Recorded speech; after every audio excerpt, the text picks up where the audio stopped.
Nigeria has been dubbed the giant of Africa. It is the largest oil-producing country on the continent. It is also one of the poorest and the most corrupt nations in the world. There was the $7 billion scam in the year 2011. It was a fraud perpetrated at government level, one that involved the state-owned company, several oil marketers, and key government ministries. This fraud was possible because of several loopholes that had been inserted to enable and promote looting on an inordinate scale. It was known as the Oil Subsidy Scheme, and it was essentially a scam scheme. This film, made by the younger generation, is about that oil subsidy scheme. It is about a culture of greed and corruption and its effects on the people. But it is also about a people of great resilience, a people who are finding their voice, who care deeply about their country and dare to ask for a better world for themselves.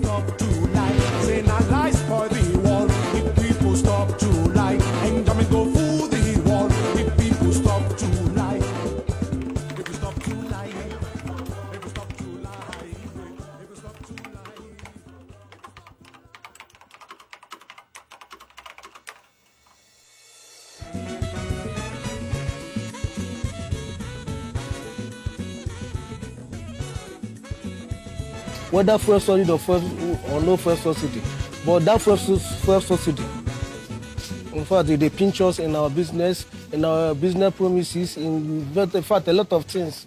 Because the market, if you go market now, the thing we bought 150, next time they tell you say 300 naira, addition of 150 on top. And if you want to talk to your customer, they go say I enter motor from Karimo to Mabuchi, 500 now, which is not supposed. And now everything is have gone up, and because of that fuel subsidy, and we are Nigeria, and we are making the fuel in our Nigeria, which will surprise other people in other countries. You see, government, they are not very, very straightforward with us, if I want to put it straight. Because if government would give people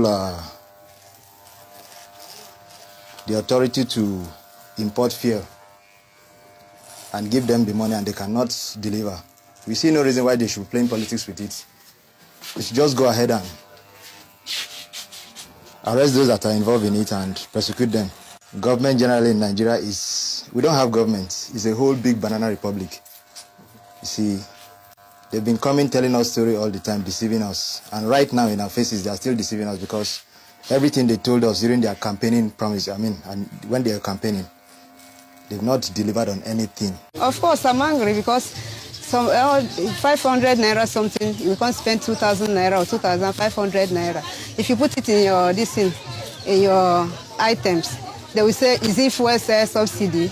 Only transport they know say there's a fuel subsidy. They cannot put anything again. There is not too much gain in our business now. The fuel subsidy itself is a product of fraud and indolence on the part of the government.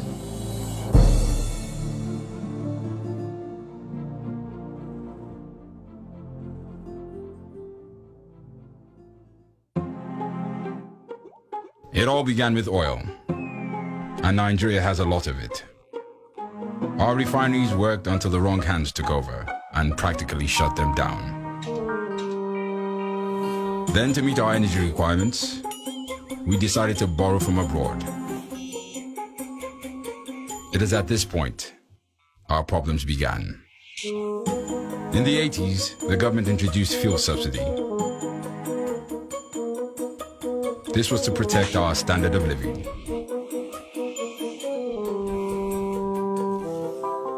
But it turned out to be a fraud.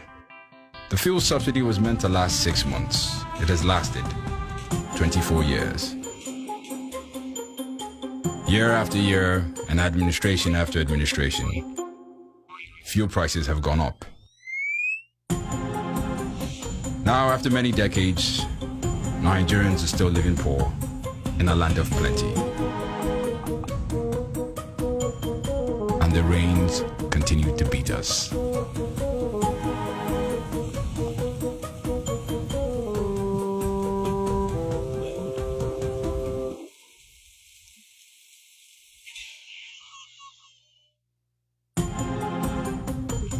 Year after year, and administration after administration, money meant for the benefit of the people has been stolen and squandered.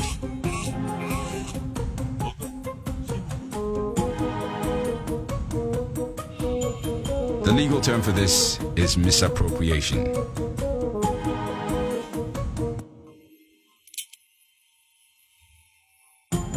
Year after year, the Nigerian people are robbed blind.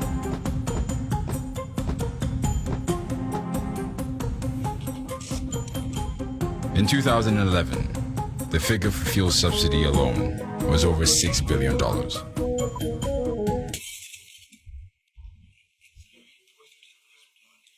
How much longer are we going to let this happen at the cost of our future and our children's future?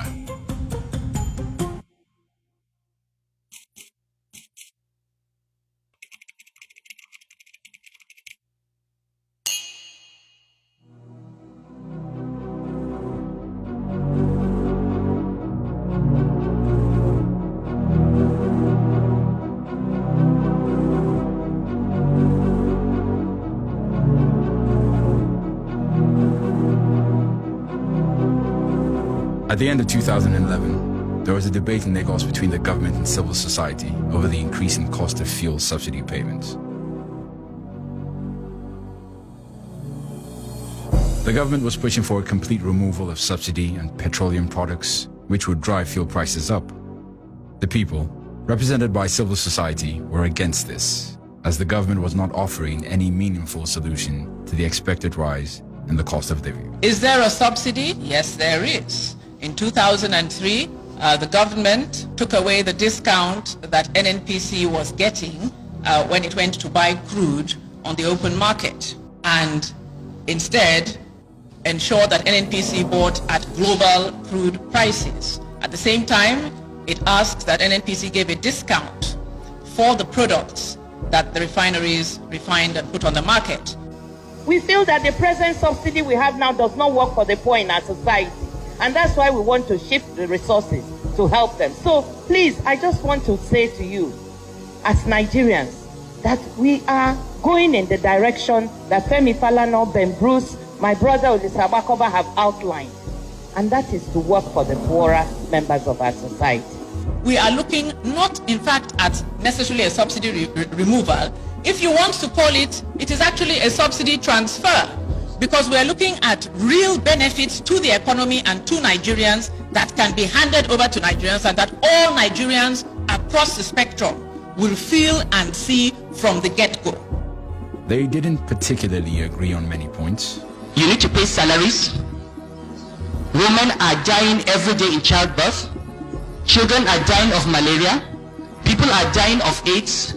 You need roads. You need petroleum subsidy. Please give me your hierarchy of priorities. What he's trying to say is, come. By the time I said to Obasanjo's people, I said to BB's people, I said to my people, I said to your new people, good luck. I said to this one, I said that money will not be enough because the subsidy is not for nothing. It's just money that they put together to fool everybody in anticipation that, oh, they are going to do something with it. Africa has to begin to chart its own course and develop in its own way. I mean, this Okonjo-Iweala woman came to say we have to stop subsidy. The only social service our government provides to its people is the fuel subsidy. What does she know about Omolanke Pusha and how it's surviving? That she wants to increase fuel and say that Nigerians have to sacrifice more. Nigerians have sacrificed everything. There's nothing left to sacrifice. I'm sorry, Mrs. Okonjo-Iweala. We have nothing else to sacrifice. You know, it's the government's turn to sacrifice some things. What they did agree on, however, was that government should take adequate measures before the subsidy was removed on the 1st of April, 2012. On the 1st of January 2012, President Jonathan announced the removal of subsidy on petroleum products. What followed next was one of the biggest protests in Nigeria's history.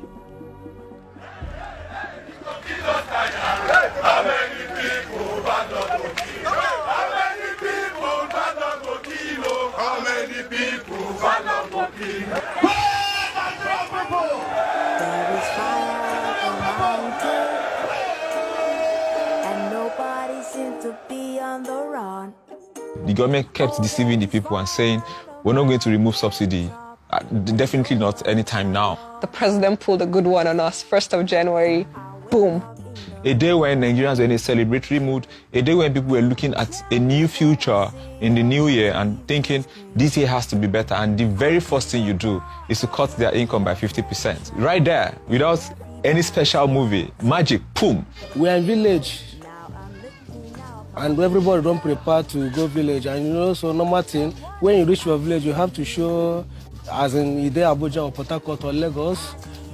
After everything, to go back, it comes difficult for us. They say they don't add first subsidy, and the fuel don't have money.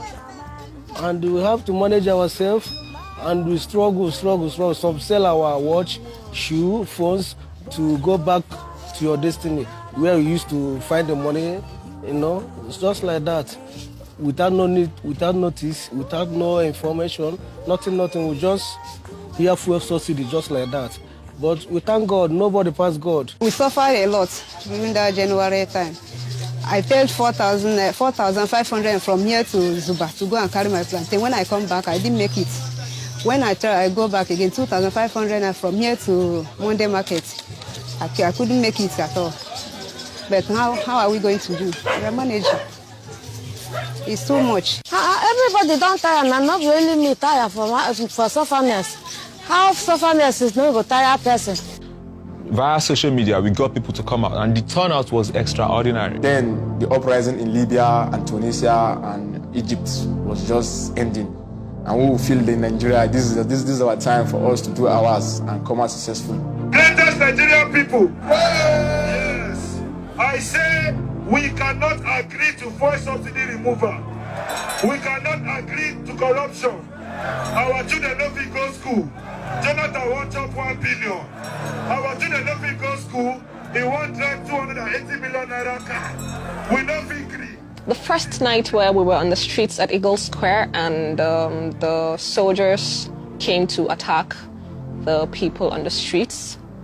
Everybody ran into the bush, tear gas was fired, and people disappeared everywhere. Ni sunana Murtala Sharu Dala a gabana jami'an tsaro sun harbi mutum biyu har lahira yanzu waɗanda sun harbi mutum a bakin shiga gidan Gamben House suna nan suna harba mutane yanzu kai I lost my glasses, people were hurt and injured.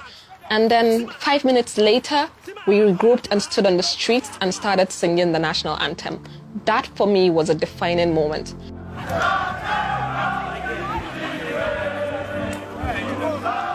That incident reminded me of one thing.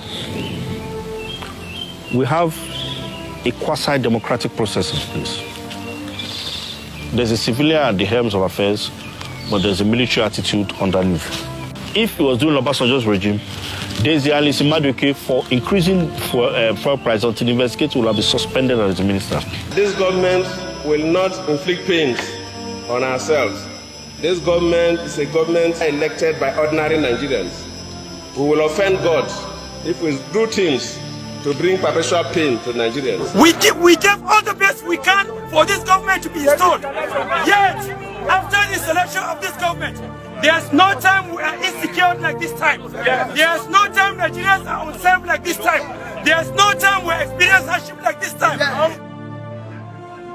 The 10-day protest came to an end in an anticlimactic fashion.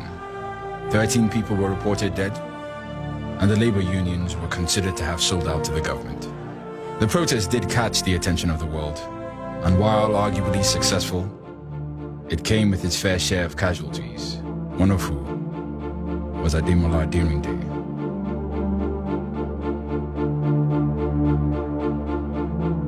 Ìgbà tí ìṣẹ̀lẹ̀ yẹn tó ṣẹlẹ̀, inú ilé ni mo wà. Mi ò sí níta because wọ́n ní kí anybody má jáde lọ́jọ́ yẹn.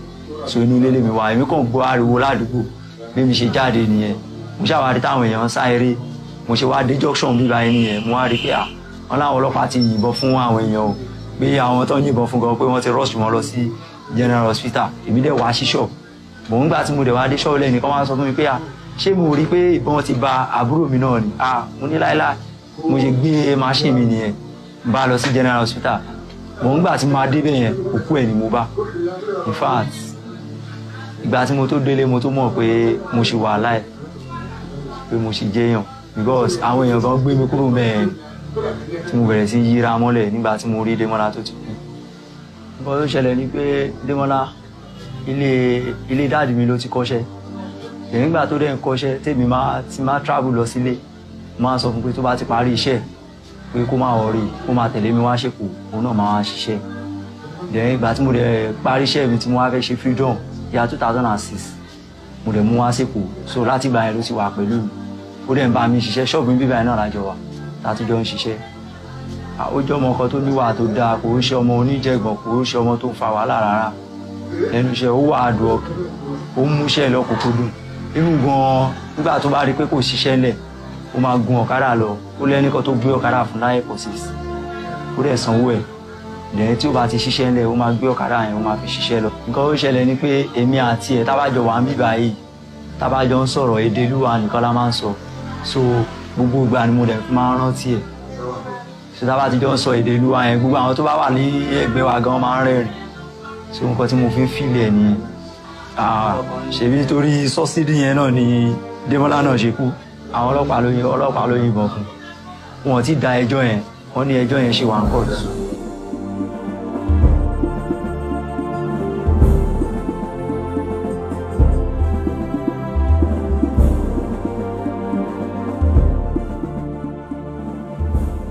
Once again, let me assure Nigerians that the essence of this whole exercise is to ensure that we look into the entire issue of subsidy that has become very topical to Nigerians, and to ensure that in a factual manner we present the issues as they are, and we recommend positions to the House of Representatives that will improve the efficiency, the transparency, the accountability, and the openness of the entire system. One of the more direct responses to the protest was a probe carried out by the Nigerian lower house to investigate the fuel subsidy.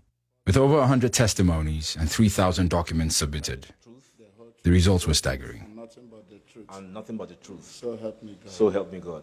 We are really interested in finding out all the facts about this subsidy issue, including any issues of corruption or wrongdoing, because the objective is that we must all clear this out as Nigerians. In December 2011, and this is a vessel of PMS, and the importer here is NNPC. So even the issue that NNPC has stopped importation, this document here has something to the contrary. NNPC is still importing in our name. We give crude rather than sell the crude, take the money and buy product. We give crude, and the value of that crude is converted into the product that we require, and then we bring it back. Over 1 trillion naira of Nigeria's wealth was mismanaged by the state-run oil company, the NNPC, and the Petroleum Regulatory Agency, PPPRA. You requested that we should give you more time so that you can get some of the technical issues. I therefore wish to invite you to please proceed with your presentation.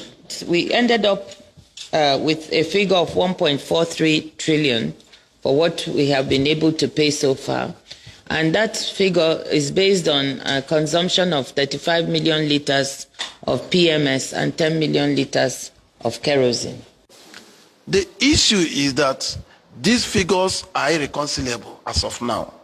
Now, are you telling us that the country does not know the actual amount it has spent on subsidy as of this date? He said, I'm more concerned by the honorable member's assertion that a number of these companies are saying where I reported 27, they are reporting 58. I'm very, very much concerned about it. But in terms of physical payment.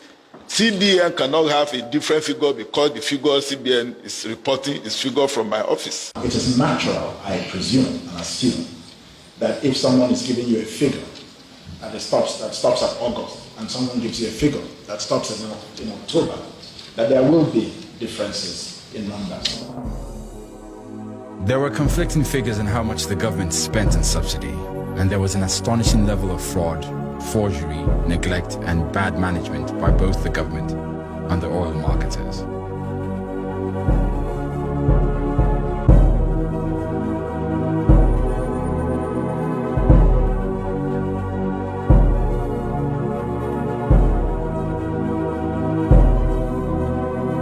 And while many lauded the Subsidy Probe report, it was marred by the bribery allegations brought against the chairman of the probe panel.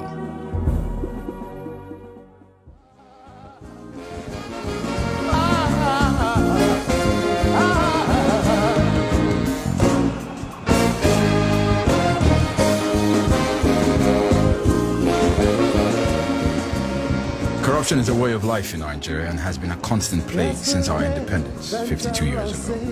The public service caters to private pockets, and the upper class in society is predominantly made up of politicians and civil servants, the so-called ruling elite. Another way to continue their crooked ways. Oh yes, them bobo your mama, them bobo your papa, them bobo your mama, them bobo your papa, like them bobo your grandmama, them bobo your grandpapa, them bobo the market women, them bobo you journalists, the human rights activists, in the name of democracy, them bobo your mama, them bobo your papa, them bobo your mama.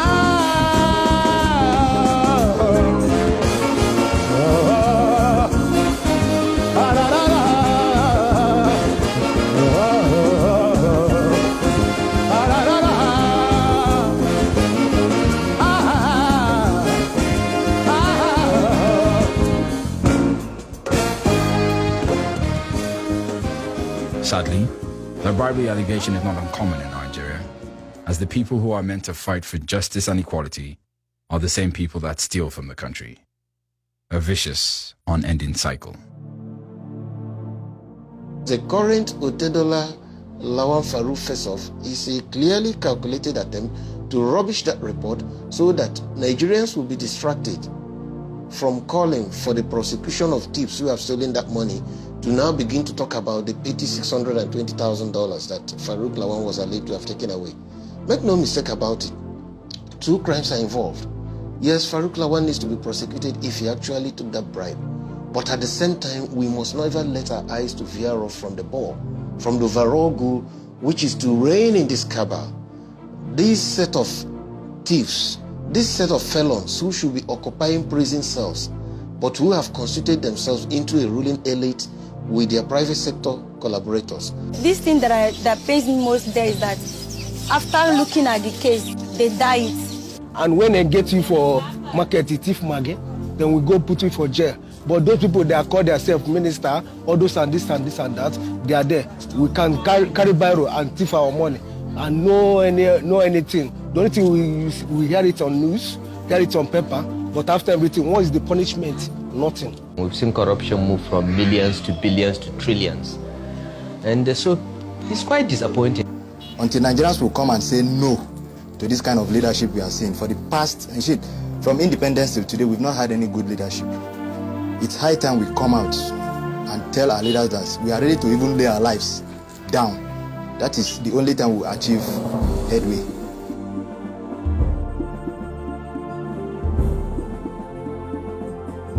For sure, I'm angry. Since 10 o'clock, I'm in the queue. How can I be happy since 10 o'clock? I did not work. Till now, what is the time now? It's after 4 to 5 now. So I can't be happy. We, the poor ones, we don't have any useful things to give to them. Those who are supposed to give to us, they are not giving us. So what are we going to do? So that's why, like me now, I'm a graduate and I'm still pushing this one. So you see that I cannot leave this one because I don't have what to do. If I have a job now, I will not be going with Tezi. But I have to do this to survive.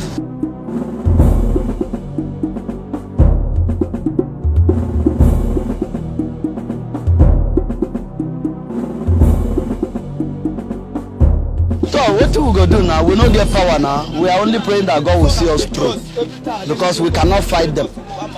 They are more than us. So, but we pray that one day God will touch them so that they will remember us, be the poor ones.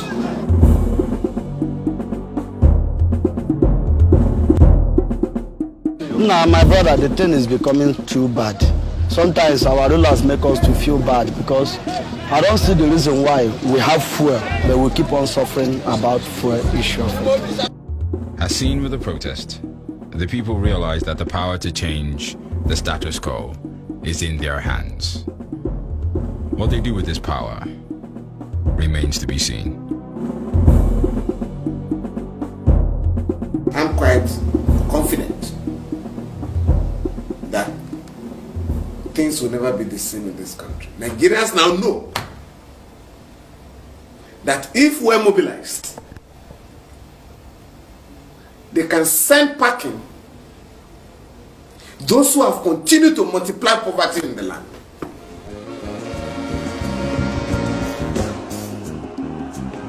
Yesterday, then tell us, say today, now we go again, so we struggle, suffer day for this new democratic change, but the truth of the matter be, say, them disguise another way to continue their crooked ways. Oh yes, them bobo your mama, them bobo your papa, them bobo your mama, them bobo your papa, like them bobo your grandmama, them bobo your grandpapa, them bobo the market women, them bobo you journalists, the human rights activists, in the name of democracy, them bobo your mama, them bobo your papa, them bobo your